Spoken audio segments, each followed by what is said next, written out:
हे guys, welcome back to my channel. तो आज हम लोग देखने वाले हैं दबंग मेहरारू यानी कि दबंग वाइफ। ये वीडियो जो है द जेपी यादव शो यूट्यूब चैनल से मैंने लिया है। इसका ओरिजिनल लिंक डिस्क्रिप्शन में डाल दूंगी, आप ओरिजिनल वीडियो जाकर के चाहो तो देख सकते हो। तो चलिए देखते हैं इस दबंग मेहरारू आखिर क्या धूमधाम मचाती है। तो बिना किसी देरी के वीडियो को प्ले करते हैं।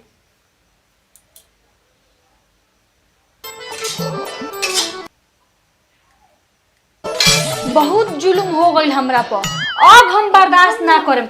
आज फैसला होइए के रही। आवे दो उनका के, आ जाए दो उनका के, आवे दो। फिर कोई ने भी ये कहा यार कचरा कोनो उपाय लगावे के पड़ी। हेलो,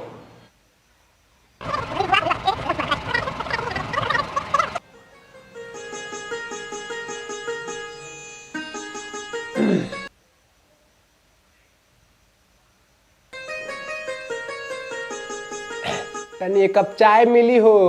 अच्छा आ गई नी, रउए इंतजार तो हम करत रहनी ह। पियाओ तनी आज रउआ के चाय।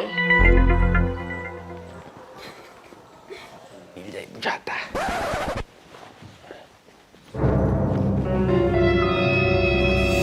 ली है जी। तो गॉड कैसी वाइफ है।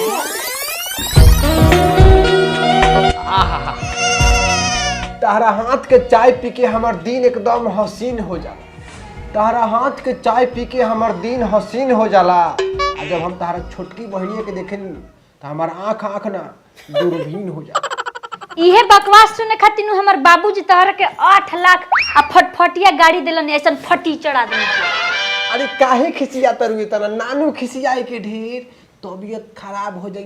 बहुत घड़ी शिकायत आवत है ई सब चीज। हाँ तो खिसियाई ना, सवेरे से एक टांग पर नाचत नाचत शाम हो जाता वे। नौकर बना के रखले बालो हमारा के।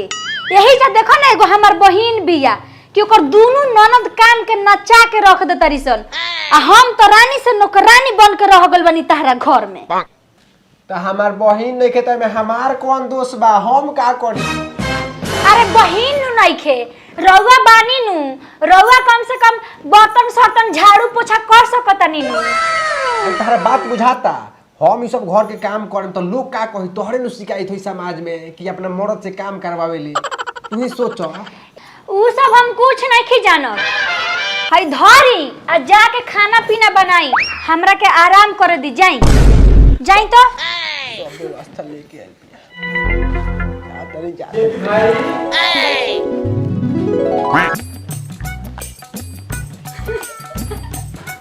एन मौके पे आया। कुछ कह जेपी भाई, तू खेखड़ी के मान पूजले रहल कि तारा ऐसन सुंदर सुशील आ संस्कारी मेहरारू मिलल। ना तो हमार तो पूछो मत। ई तो बात हम मनबे करेनी। यही से हम इनका के माने नी कि ये कलयुग में, ऐसन कलयुग में ऐसन सुंदर संस्कारी हमरा के माने बहुत माने लीन हो, बहुत माने ली। ऐसन मेहरारू कहाँ मिली मर्दे? कहीं ना मिली। यही से हम पीछाओं में इनकर बर्बादी करे नी। मुंह पर हम ना करे के चाहे नी कि ना करे के मुंह पर, पीछा में कितना बर्बादी करे नी तू तो सब जानते बाबा। एगो और बात बा, हमरा के घर में एगो खर के काम ना करे देवेली। बहरी कहली कि बहरी हाथ ना काम करते बनी तो घरों में रहुआ काम करे। घर में एगो खर के काम ना करे देवेली। तो कितना मर्द बालो कि बिना अपन हाथ गोड़ चलैले दाना नहीं खे जुरा। लेकिन हमार मेहरारू जवन भी हमरा के एगो खर के काम ना करे देवेली। बहुत माने ली। ई तो माने के पड़ी। अरे तो ऐसन बारी तब नु भाई छोलनी काहे खातिर लेले बड़ा हो जेपी भाई?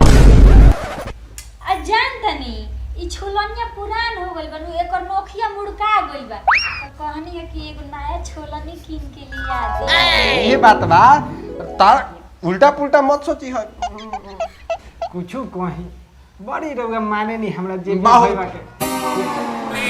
ना ना ऐसन कोनो बात नहीं खे। ई तो हमर धर्म ह, हम ना माने तो के माने। अच्छा ठीक बा, रो लोग आपस में बतियाई लो, हम रो लोग खातिर खाना बना के लिया उधर। देखल कितना माने ली, देखल नु भाई आज तो हमार जान बचा ले ले।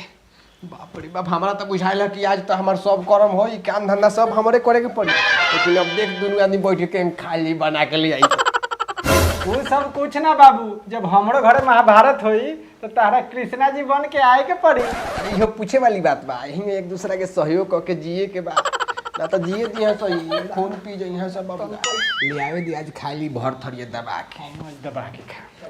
हाँ भैया, तो का बुझाई, तो यही में एक दूसरा के सहयोग करी आ पति पत्नी के दूर है वियोग करी आ देखत रही घर परिवार आ हंसत रही। ऐसा ही वीडियो बनावत रहे सन, हमने के नया नया एपिसोड आवत रही। घर परिवार सीरीज देखे खातिर वो के बहुत बहुत धन्यवाद। आ कमेंट जरूर करी लोगन, आ शेयर तो भुलाए के नहीं एकदम कह दी ना, तब बुझ जाए कि अब हमरा हरिया बर्तन उठावे के पड़े। तो गाइस, आप लोगों को ये दबंग मेहरारू कैसी लगी? बहुत सारी बीवियां ऐसी होती है यार जो हस्बैंड को घर के कामों में लगा देती है। ये कितना सही है कितना गलत है ये आप कमेंट करके बताइएगा। बाकी बात जेपी भैया का जो ये वीडियो था कमाल का था, बहुत ज़्यादा मस्ती से भरा हुआ था एंड कुछ रियल बातें भी है। जो बहुत सारी ऐसी वाइफ होती है जो हस्बैंड को से घर का काम कराती है, ये तो आप कमेंट करके बताइएगा कितने परसेंट सही है एंड कितने परसेंट गलत है, एंड कौन कौन ऐसा करता है यार अपनी वाइफ का घर का काम, ये भी कमेंट करके बताइएगा। एंड ये वीडियो में कहीं ना कहीं सच्चाई थी, है ना, घर परिवार से जुड़ी हुई बातें हैं। तो चलिए, आप लोगों को अगर वीडियो पसंद आया होगा तो लाइक कमेंट शेयर कीजिए, चैनल पर नया है तो चैनल को फटाफट सब्सक्राइब कीजिए। मिलता है नेक्स्ट वीडियो में, तब तक अपना ख्याल रखिए, टाटा बाय बाय।